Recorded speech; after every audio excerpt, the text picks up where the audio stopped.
I'm Jeff Haig with EnviroGreen Spray Foam Installation and Weatherization, and we're doing a video for you today about best installation practices in a spray foamed house, or actually any new construction.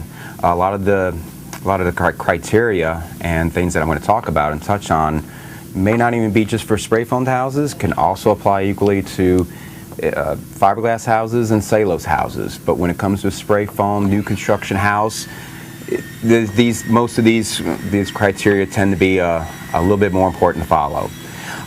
We have a sheet that we go over with all of our homeowners, or soon-to-be homeowners, when we're doing new construction, and this sheet will itemize all of the bullet point list of things that need to be considered from the very scratch, even before you pour the foundation, even pre-blueprints, even what you need to discuss with your architect before you even drop the plans.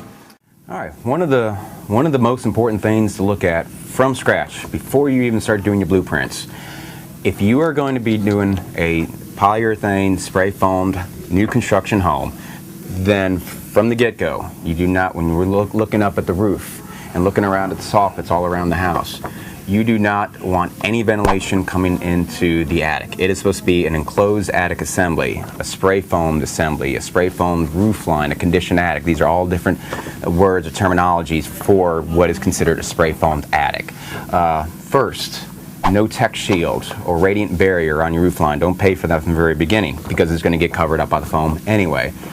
Another thing, soffits, the perimeter of the house all the way around. If you are going to ventilate your attic and use a fiberglass or cellulose product, then do it right. But when you're doing a spray foamed house, you want no ventilation at all, so no perforated soffits. Also, probably one of the most important things that you need to consider up front with your AC contractor is the heating system for the house.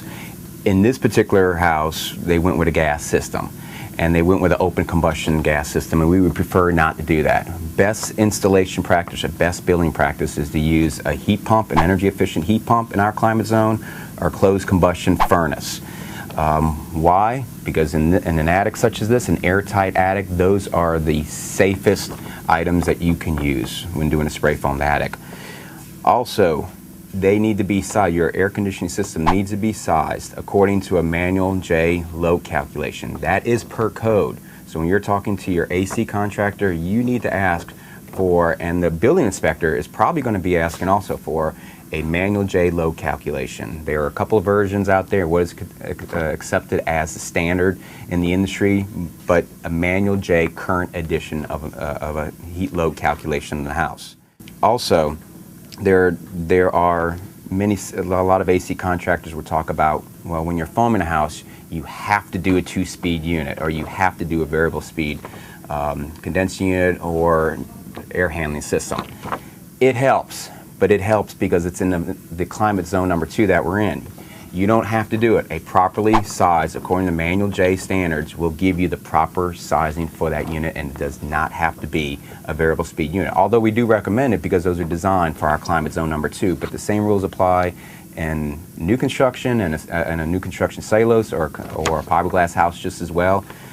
A variable speed unit, a 2-stage unit, operates very good for our climate zone, regardless of what the installation is that's being used.